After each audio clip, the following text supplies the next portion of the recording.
Okay, the Victor Radley Brandon Smith saga has taken another turn. Victor Radley has been suspended 10 weeks by the Sydney Roosters.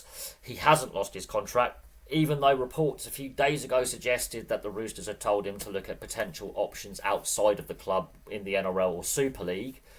And Nick Politis and the board were considering their options. They were considering sacking him. He's lucky. I do think this is Victor Radley's last chance when it comes to his off-field behaviour. Do I think Victor Radley's a bad person? No. Do I think he's a little bit immature? Yeah, a little bit. But every friendship group has a Victor Radley. I'm not knocking him for being human. However, this does speak to a much deeper cultural issue, not only within the NRL, but professional sport in general. And this is not our first rodeo with the NRL with high-profile players embroiled in drug scandals. No. Last year it was Latrell Mitchell. A few years ago it was Brandon Smith himself, who's also involved in this scandal, Cameron Munster, and then 2 days prior on the same weekend, Reece Walsh. These are the superstar players that the NRL tries to market to get sponsors and TV deals and fans interested. And this is part of the problem. These are high-profile players. And we can go back to Wendell Saylor 20-odd years ago. He failed a drugs test. We've had Zach Hardacre, who, in the Super League and played a brief stint in the NRL, failed a drugs test. That was back in 2017.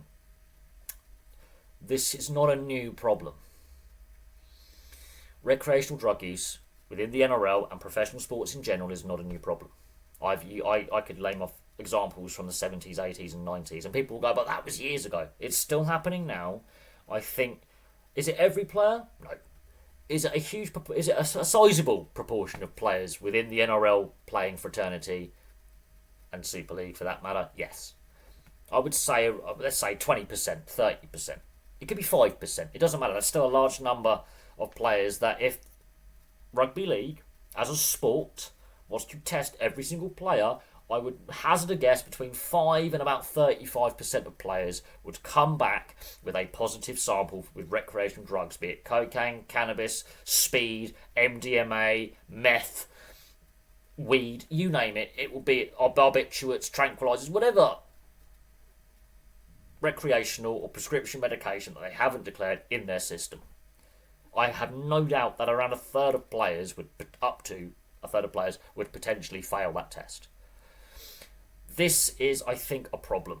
And I think at this point, the NRL, in this case, I think is burying its head in the sand. It takes a club chairman to come out saying, we as a club now have a zero drugs policy. Now, the text conversation between Radley and Smith is a bit, there's a lot of innuendo and a bit vague. Because it doesn't say that he definitely 100% purchased cocaine and did loads of drugs with the 6 other teammates. Because there were 7 players on that golf trip. And there's speculation about which players were with Victor Radley that weekend, on that bye weekend. Some are saying the club captain Tedesco was part of that golf trip. Now, that in itself speaks to the culture within the Roosters, and I think Nick Politis and the board, and potentially the coaching staff, had an inkling that there was some negative culture seeping its way into that Roosters locker room. Now, they couldn't get rid of Brandon Smith quick enough. They had issues with Brandon Smith off the field, which we didn't know about, until all this blew up, that there was a gambling issue, that was money owed to teammates and other rugby league players within the NRL, and that clearly there were issues with Brandon Smith. Now, Brandon Smith, who's also been embroiled in a drug use issue, and he's been very open and candid about that, about how he was a bit of a... At the Melbourne Storm, he got into a bad place there. But Brandon Smith, they moved him out the club quicker than the end of the season. They got him out of his contract early and gave him early release, and they couldn't get him out the club quick enough. They realised, while he's not a bad person, per se, there were certain aspects to his character that were impacting that locker room. And I think this golf trip I think the Roosters knew that something had happened on that golf trip, and they stuck some dots together, and Brandon Smith's out the door. I do think, however, Victor Radley's lucky it's a 10-week suspension without pay from the club. I think with the statement that the Roosters have given that they've got a zero drugs policy, I think it's backfired on them a little bit because he hasn't been sacked, he's kept his contract, but Nick Politis has now drawn a line in the sand, and there can be no doubt that not only is Victor Radley on thin ice, I think a lot of players at the Roosters who haven't been named in this court case involving Brandon Smith are now on thin ice. It does speak to some cultural issues within the league as a whole, because we're seeing almost on regularity, almost every off-season, players getting sort of sucked into this kind of drug use culture. Remember the 2017-2018 off-season, pre-season, that was just scandal after scandal. Now, are the players behaving better now than what they were pre-COVID? I would say they were for a while, and now it's got bad behaviour again. We've had so many scandals since the return to play in 2020 with the NRL with player misbehaviour, where they're just doing stupid things. It's going to happen. Young men, money, it's going to happen. You put 20 young men between the ages of 18 and 35 in a room where there's potential with alcohol and they've got money, they're going to do stupid stuff. It's a given. I do think there is a drug use problem, and I think the NRL needs to look at its drug policy. They might need to test a bit more. They might need to up the punishments a bit more. I do think all the clubs need to look at, again, a code of conduct and, again, a drug use policy. I think the sport needs to, professional sport in general, but in this case, rugby league needs to look at itself and its culture. We love having characters in the game. We do. Do we like robotic players in press conferences who are robots and have no character? No. I do think we've watered down the characters a little bit, and we're media training them now, and they're less fun. Victor Radley and Brandon Smith are definitely characters on and off the field. There is no doubt on that. They're colourful. And ironically, the game thrives on it. Fans love characters. It's what we buy into. We like our favourite players because, oh, so-and-so's a character, or so-and-so, whatever. But at the same time, I do think that the drug use is there. It's not going away. And yet another scandal has hit rugby league in regards to drug use. It seems like they've learned nothing, be it the NRL or Super League, from your Zach Hardacres and your Sean Kenny-Dowells back in 2017.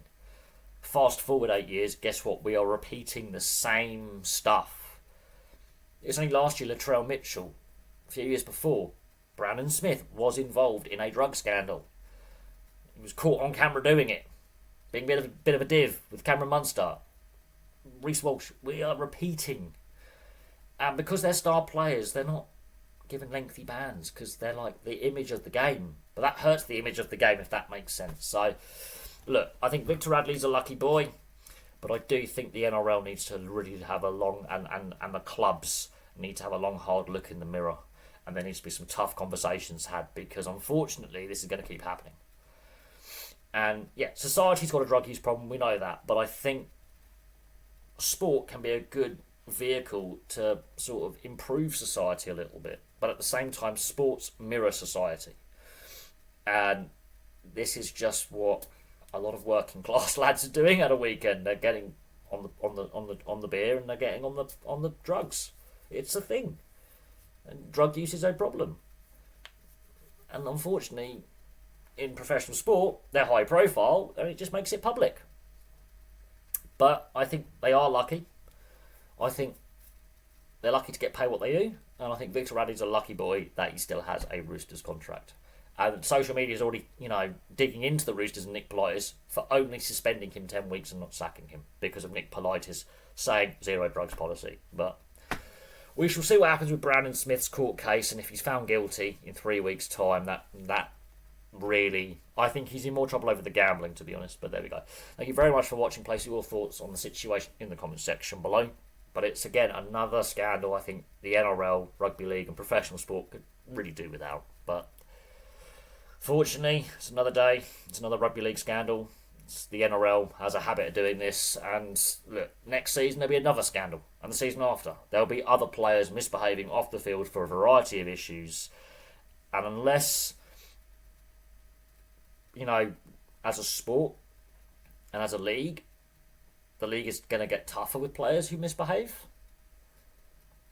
we're going to keep repeating the same cycle over and over again. But there we go. Thank you very much for watching. Place your thoughts in the comment section below, and I'll have some more content for you all very, very soon.